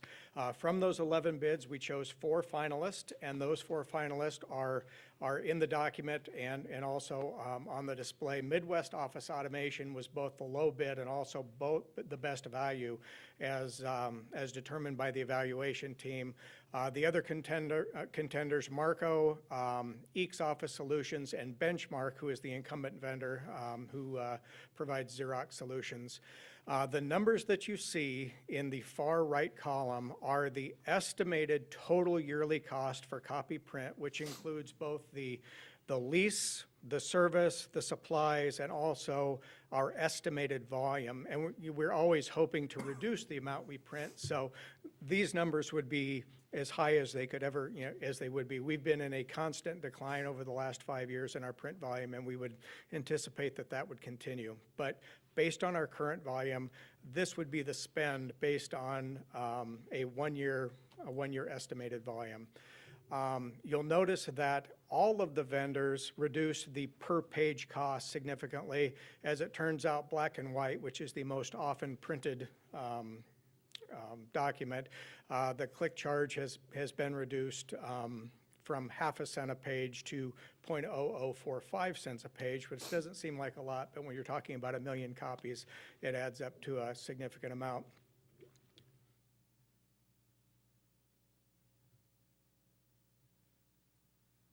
Comparing to our current spend, our current contract with Xerox, you'll see that our black and white click charge is 1/2 cent a page. It'll be a little bit less than that. Our current color cost per page is 6.5 cents a page. It's going to drop to 5 cents a page, a 10% and a 23% reduction in click costs respectively. The competitive environment caused that clearly. Many, many vendors responded to the RFP, and really almost anybody that we would have chosen would have saved us money, but this particular vendor will save us the most. You'll see that the current equipment lease, what we pay every month for both the equipment and the or per year, I'm sorry, for the equipment and the software is a little over $100,000 a year. That's going to drop to $83,000 a year for essentially the same amount of equipment and actually higher speeds and a little bit more functionality, you know, as technology has improved over the last 5 years. The total, when you add the click charge and the equipment, is about a $54,000 estimated reduction in copy print costs on a yearly basis over a 5-year term. So that's what all that was supposed to say clearly, and I hope it does now. Is the increase, I saw all the software packages and things that were on the original bid, I think. Do those, any of those help us just to manage better color use, or what are some of those? You know, all of the vendors responded, all of the finalist vendors responded with a software package called PaperCut, and that includes our incumbent vendor. We use a product now called Equitrack. Even our current vendor says you should switch to PaperCut. Most of the area school districts and lots of big businesses use PaperCut. It allows you to create rules where we were able to leverage some of that in Equitrack. PaperCut will allow us to have some very granular rules about, for example, funneling work to the print shop. When we decide that a job is too big or too expensive to produce on a less efficient machine in a building, we can automatically tell the user that has to go to the print shop. Some of those rules have not been determined yet, but they will be. This year specifically, we put in place a color rule in our old environment already that saved us about $40,000 in color print costs by imposing a rule to allow folks to print in color who need to, but to prevent people from accidentally using color or maybe using it when it doesn't have to be. So those types of rules, workflows, and also a more accurate way to bill back to departments will be available in PaperCut.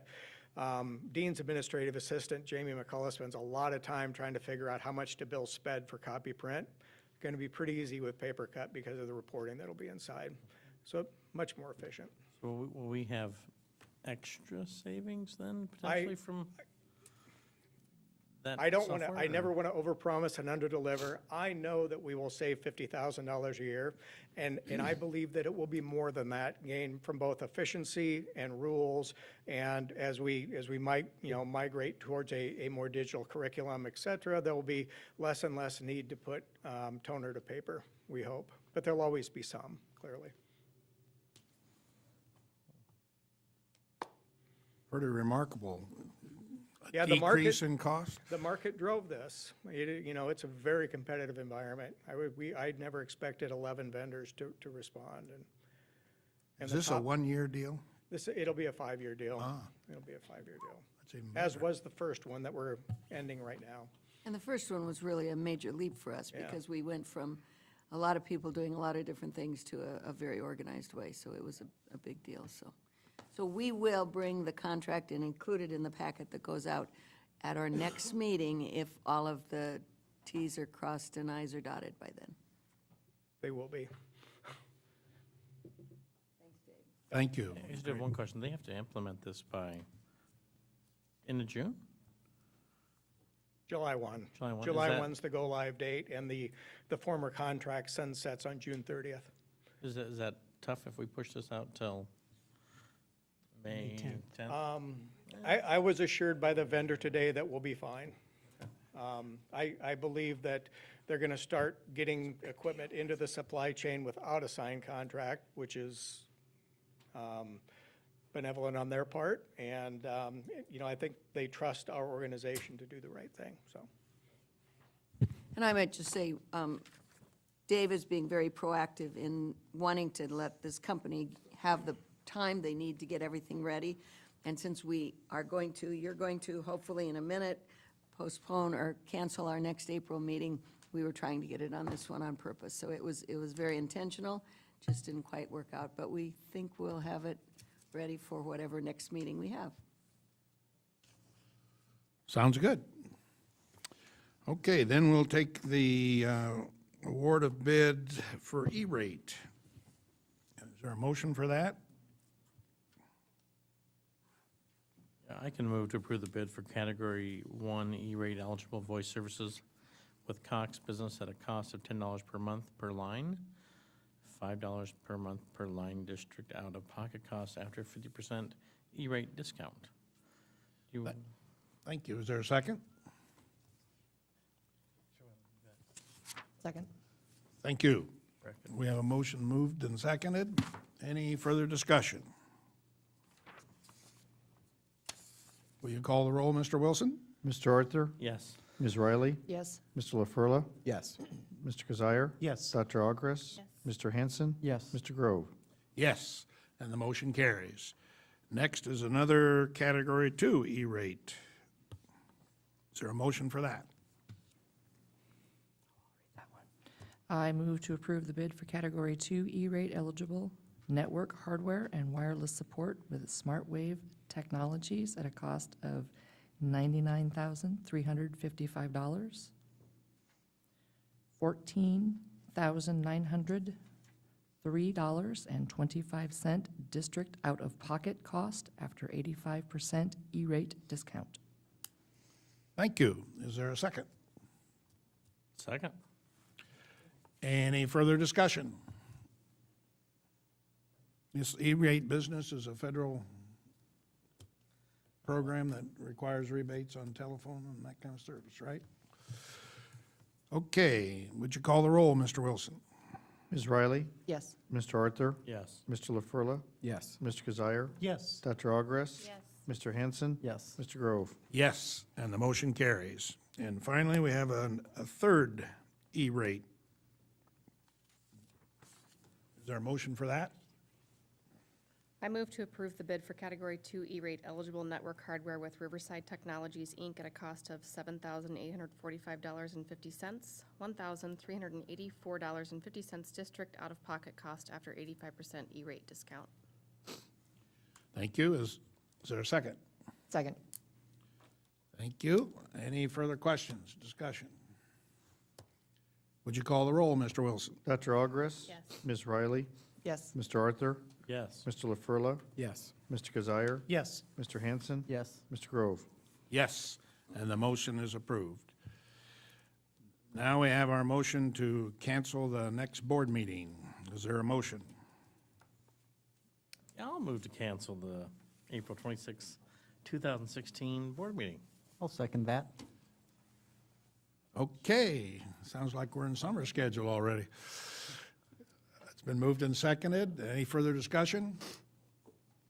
Mr. Wilson, will you call the roll? Mr. Arthur? Yes. Mr. Hanson? Yes. Mr. LaFurla? Yes. Mr. Kazire? Yes. Dr. Ogres? Yes. Ms. Riley? Yes. Mr. Grove?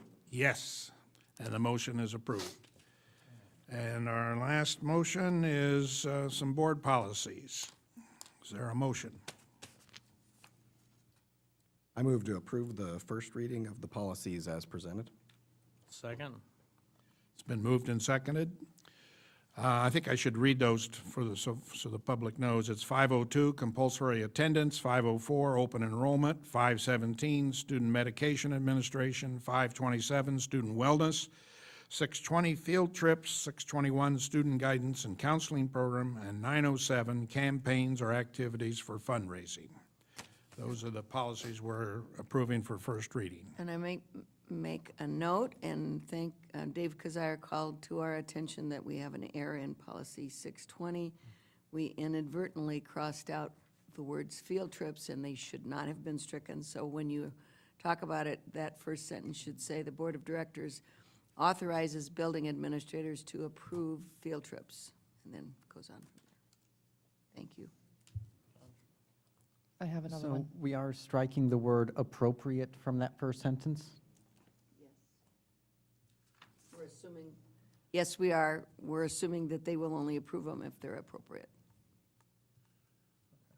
Okay, now we've had a motion, it's been seconded, right? We're not done. Change it. There's another one. On 517, student medication administration. The first sentence, they crossed off some words, and now it makes absolutely no sense. It says students who need prescription and non-prescription medication during the school day. So are we going to leave that? No, that's obviously Like not quite that? what we There want it needs to say. be- It's an aesthetic thing.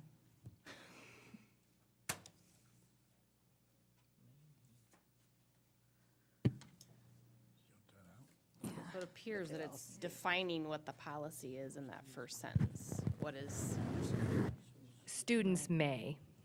Instead of students. Yeah, it said some students may need, and they crossed off some and may, and said students who need. So it was supposed to say some students may need prescription. Right, And now and- it says and- who. Right, instead it should be some students may need. Not some They've students crossed who off, may need. but they crossed off may and put who, so does that need to be, The intent is some Just state. students may. okay. Then there'd be no change to that part, though? Yeah, then we need to go back and look at that, but we need to make sure it makes sense. Purposefully, it should say students who need prescription and non-prescription medication during the school day, and there must be more to that, so. We will have that for you for the second reading, or I can send it out in That'll advance be- as well. I'm wondering if Whatever we you should save prefer. that and put it in as a first reading next time. Could do Is that. that okay? Yeah. So let's, if. We need to go back here because we've got a motion moved and seconded, so how do we deal with that, Mr. Parliamentarian?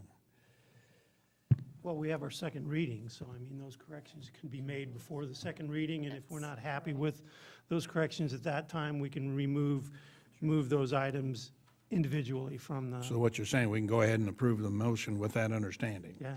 'Cause we Again, do it's have an- a second reading. That's another reason why we have a second reason. There you go. Everybody comfortable with that? Understand what we're doing? Thanks to the two of you for finding those errors. That's good. Any further discussion on any of the policies, questions? I have something. You do? Yes, I do. Okay, go. Oh, shocker. It's just, everybody knows my feeling on the open enrollment. I know that it says we're going by law. I can't scroll it up here because I'm arguing, oh, there it is. I'm hitting the button too many times and it's scrolling wrong. But it's with what we comply with state law, and I don't like that. So we need to get our legislators to change that, or we make a policy of our own that says after state law, because actually in subsection 4, it does say, Policy. yeah, after March 1st, after March 1st of the preceding school year and until the end of the date specified in subsection, the parent or guardian shall send notification to the district residents and the receiving district on forms presented by the Department of Education that good cause, as in paragraph B, exists for failure to meet the March 1st deadline. The board of directors of a receiving school district may adopt a policy granting the superintendent of the school district authority to approve open enrollment applications submitted after the March 1st deadline. So there's my thing, is we can always change that. Thank you very much for your time. So, Susan, I'm going to have you clarify what it is you're asking us to do, or are you just making a statement? I'm just making the same thing, that we should keep an open mind and an open policy, that it states that, to make it in the broadest sense that we can, so that if people do want to come in after the March deadline, even though the state law says, yes, we have to go by the state law, but if there's any way that the policy. But we can't let that them we in can- if their district won't let them out. Right. And I understand that, and that's Okay. up to them, but we can certainly, I'd like to take everybody. So you would like our policy to state that provided the other district will allow the student to open enroll out or to open enroll into our district, that our policy will be that the superintendent will allow that even if it is after the March 1st deadline. It would be possible, that would be a good way to do it, but it depends on whether or not the outgoing district would let them come in. Right, and I recognize we have no power over any other school Any district other but ours. district, But if we can maybe have a contingency paragraph where it says, in the event that a student from another see, district would but I- like to open enroll in, and in the event that the home district is allowing an open enrollment out, Mhm.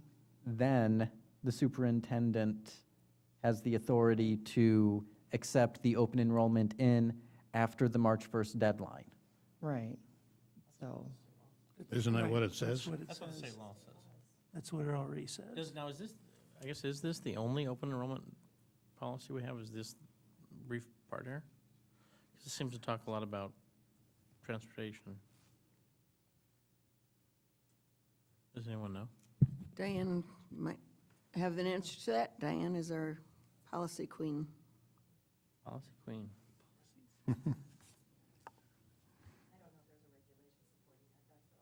There's other, it says at the bottom, cross-reference 501.1 and 614. I don't have that in front of me. But if I understand your point, Susan, is that we pretty much have to go with what state law is, but you'd like to see more flexibility.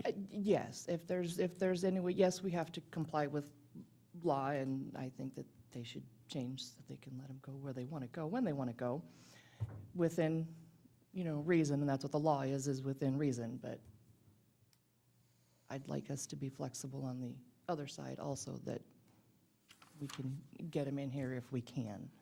It's my understanding that we don't get those questions. I know. If they aren't, excused by their home district, so I don't know how to write that policy. Well, we look out in the camera and we tell people to come to our school district, and we'll Well, let I them be admire free. your But intent. that's my, all right, off my soapbox, that's my thing. But Okay, that's my comment more than anything, but okay. That's what I hear you saying, yes. I know, there's not really a Thank you. way to change it unless you Yeah. go to state, so I'm just bugging them. Go to the legislature next year, we can lobby them for that then. Yeah. Okay, any other comments, questions about approving the first reading of these policies? Will you call the roll, Mr. Wilson? Mr. LaFurla? Yes. Mr. Arthur? Yes. Mr. Kazire? Yes. Dr. Ogres? Yes. Ms. Riley? Yes. Mr. Hanson? Yes. Mr. Grove? Yes, and the motion carries. Lastly, we have approval of our consent agenda, and I've asked Dr. Bruckner to read the firms that have donated to our summer school program. I think that's important that our community should know who these people are. I agree. We are very pleased to thank Simon Johnson for being a contributing sponsor, Jeffrey Coates, attorney at law from the Omni Center, for being a contributing sponsor, Lane Pluggy and Green Hills AEA for being a silver sponsor, Andrew Silvestri from Google Data Center for being a signature sponsor, Robert Mabry from BCDM for being a signature sponsor, and Butch Laquana and Community Education Foundation for being a gold sponsor. We're very grateful to each of these companies and organizations. That, recognizing those firms and those individuals are the first item on our business items for our consent agenda. Then we have personnel action and claims and accounts. So is there a motion to approve the consent agenda? I move approval of the consent agenda. Second. Been moved and seconded to approve the consent agenda. Any discussion, other comments? Mr. Wilson, please call the roll. Mr. Hanson? Yes. Mr. Arthur? Yes. Mr. LaFurla? Yes. Mr. Kazire? Yes. Dr. Ogres? Yes. Ms. Riley? Mr. Grove? Yes, and the motion is approved. This concludes our regular board meeting. After we adjourn, we will have an exempt session to conduct the strategy meeting of a public employer concerning employees, covered by collective bargaining agreement as provided in Section 20.17, Part 3 of the Code of Iowa. Meeting adjourned.